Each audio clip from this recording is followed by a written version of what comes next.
अस्सलामुअलैकुम। हुर तहरीक बाबति हेल ताईं अंग्रेज़नि जी ॾिनल रिपोर्टनि लेम्बर्क जी किताब दी टेररिस्ट खां सवाइ उन वक़्त जे सेंसर जे सख़्त क़ानूननि जी पाबंदियुनि हेठां शाया थियल अख़बारनि जी रिपोर्टनि जी हथ ठोकी मालूमात जे बुनियाद ते बग़ैर कंहिं तहक़ीक़ जे या छंड-छाण जे लिखियल किताबनि ऐं मज़मूननि ज़रिए पढ़ंदड़नि ताईं इहा मालूमात पहुचाई वई त हुर तहरीक सिर्फ़ पीर साहिब पागारे जे पोइलगण जी हिकु जुनूनी तहरीक हुई, जंहिंमें पीर साहिब पागारे जी शख़्सी इस्लामी हुकूमत क़ाइमु करण जो जुनून में क़ानून शिकनी कई वई। मुल्क में अवाम आज़ारींदड़ कार्रवायूं करे दहशत पखेड़ी वई। पीर साहिब हिकु जज़्बाती नौजवान हो, जंहिं बरे सगीर में हलंदड़ अंग्रेज़नि मुख़ालिफ़ तहरीकनि खां मुतासिर थी अंग्रेज़नि जे वञण बाद पंहिंजी ज़ाती शख़्सी हुकूमत ॾाढ जे बुनियाद ते क़ाइमु करण थे चाही। हीअ क़ौमी आज़ादीअ जी का गोरिला वेड़ न हुई, पर जुनूबी इंसान दुश्मन धाड़ीलनि जूं कार्रवायूं हुयूं वग़ैरह। उन ई अंग्रेज़नि जे पखिड़ियल हिक तरफ़ी प्रोपेगेंडा जो नतीजो ई आहे जो अॼु ताईं सिंध जा माण्हू हुर तहरीक खे पंहिंजे वतन जी आज़ादीअ जी जदोजहद या क़ौमी आज़ादीअ जी तहरीक नथा सम्झनि। नतीजे में हुर जमायत सिंधी क़ौम जे विच में अंग्रेज़नि जे उन मनफ़ी प्रोपेगेंडा जे नतीजे में हिकु वॾी विथी मौजूदु आहे, जेका विथी सिंधी क़ौम जे मुस्तक़बिल लाइ कंहिं बि हिसाब सां फ़ाइदेमंद नाहे। उन लाइ ज़रूरी आहे त सिंध जा बाशऊर मुहक़िक़ इन ई ॾस में अॻियां अचनि ऐं हुर तहरीक बाबति सही हक़ीक़तूं पधिरियूं कए ॿिन्ही धुरियुनि मां ग़लतफ़हमियूं दूर कनि। उन ई पस मंज़र में अचो त ॾिसूं त हुर तहरीक हिकु आज़ादी पसंदि गोरिला जदोजहद हुई या वाक़ई जुनूनी ऐं पीर परस्त धाड़ेलनि जूं अवाम आज़ारींदड़ क़ाबिल मुज़म्मत कार्रवाई हुयूं। हालांकि उन वक़्त जी अख़बारनि में बेशुमार क़त्लनि, फुरनि ऐं ॻोठनि खे कड़ो चाढ़े धारा हणण जूं ख़बरूं शाया थींदियूं रहंदियूं हुयूं। सिंध जे माण्हुनि खे इहो तासुर ॾियण जी कोशिशि कई वई त हुर बेरहम दहशतगर्द आहिनि। उन ई वक़्त जो सरकारी रिकॉर्ड बि शायदि आहे त उन ई वक़्त में थींदड़ हर ॾोह खे हुरनि जे खाते में लिखियो वियो। उन ई ॻाल्हि जी तहक़ीक़ कंदे जॾहिं उन ई वक़्त जे पोड़नि ऐं हुर वेढ़ाकनि खां पुछिजे छो त उहो उन ई ॻाल्हि जी तरदीद कंदे ॿुधाइनि था त अंग्रेज़नि हुरनि खे बदनाम करण ऐं अवामी हिमायत खे छियो रसाइण लाइ पंहिंजा धाड़ियल टोला ठाहे रखिया हुआ, जेके अवाम आज़ारींदड़ कार्रवायूं कंदा हुआ, जिन जे ॾोहनि ते परदो रखंदे उहे समूरा ॾोहनि जा केस हुरनि ख़िलाफ़ दाख़िल कया वेंदा हुआ। अहिड़नि सरकारी सरपरस्ती में ठाहियल धाड़िलनि जे टोलनि में ॻोठ साडोड़ी जो सोनू मेघवाड़ जो टोलो, चको 39 जो हाशिम जट पंजाबीअ जो टोलो, रावतियाणी ॻोठ जे यारूअ बालूअ जो टोलो अंग्रेज़ ऑफिसरनि जे चर्च ते संदड़ सरपरस्तीअ में अवाम ख़िलाफ़ कहरी कार्रवायूं कंदा हुआ, जिन जा ॾोह मथनि मरण बजाए हुरनि मरिया विया।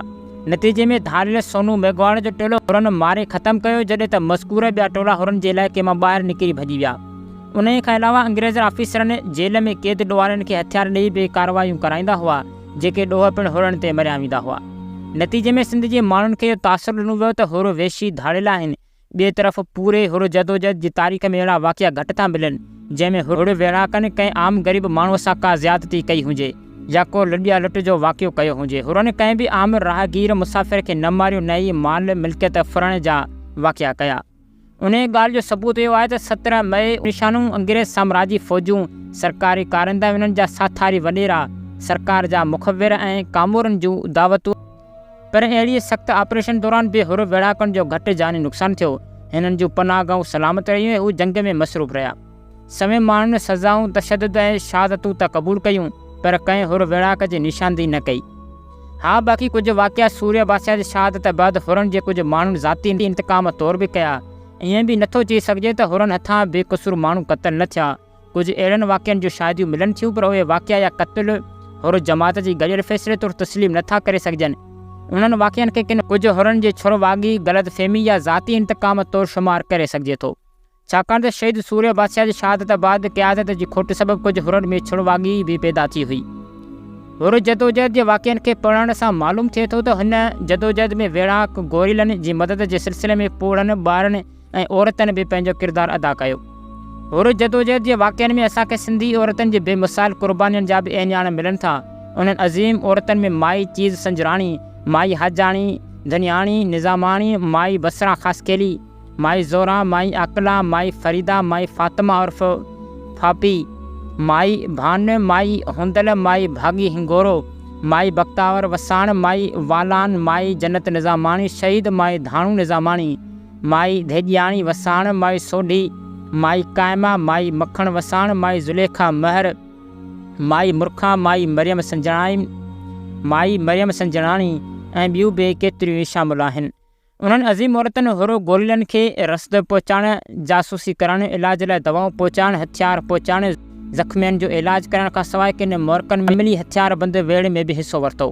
उन मां इहो साबित थियो त हुर जदोजहद धरतीअ जे दर्द मां फुटी निकितल तहरीक हुई, जंहिं जदोजहद खे सचाई सां अवामी हिमायत हासिल हुई ऐं हू विढ़ी वेंदड़ इलाइक़े जे मक़बूल तरीन जदोजहद हुई, जंहिंखे कंहिं बि हवाले सां दहशतगर्द या धाड़ेलनि जी तहरीक नथो चई सघिजे। हुर जदोजहद हिकु बामक़सद जदोजहद हुई, जंहिं जदोजहद जो असुलु मक़सदु सिंध ते क़ाबिज़ अंग्रेज़ साम्राज्य जी सिंध मां नेकाली ऐं सिंध जी आज़ादी ऐं ख़ुशहाली हो। उन ई ॻाल्हि जी पकी शादी उन ई ॻाल्हि मां मिले थी त 1947 ईस्वी में अंग्रेज़नि जे वञण बैदि हुरनि जी हुकूमत ख़िलाफ़ु मुज़ामत बेबंद थी वई। पाकिस्तान ठहण बैदि हज़ारे नाइंसाफ़ियनि ऐं बेक़दरनि हुअण जे बावजूदि बि हुरनि 1965 ईस्वी 1971 ईस्वी जी जंग में पंहिंजूं बेमिसाल क़ुर्बानियूं ॾेई जीजल सिंध जे सरहदनि जी हिफ़ाज़त कई। त उमेदु आहे त हीउ वीडियो अव्हां सॼणनि खे ज़रूरु पसंदि आयो हूंदो। त हीउ पहिरीं वीडियो हुओ असांजो धाड़ेलनि जी सीरीज़ ते।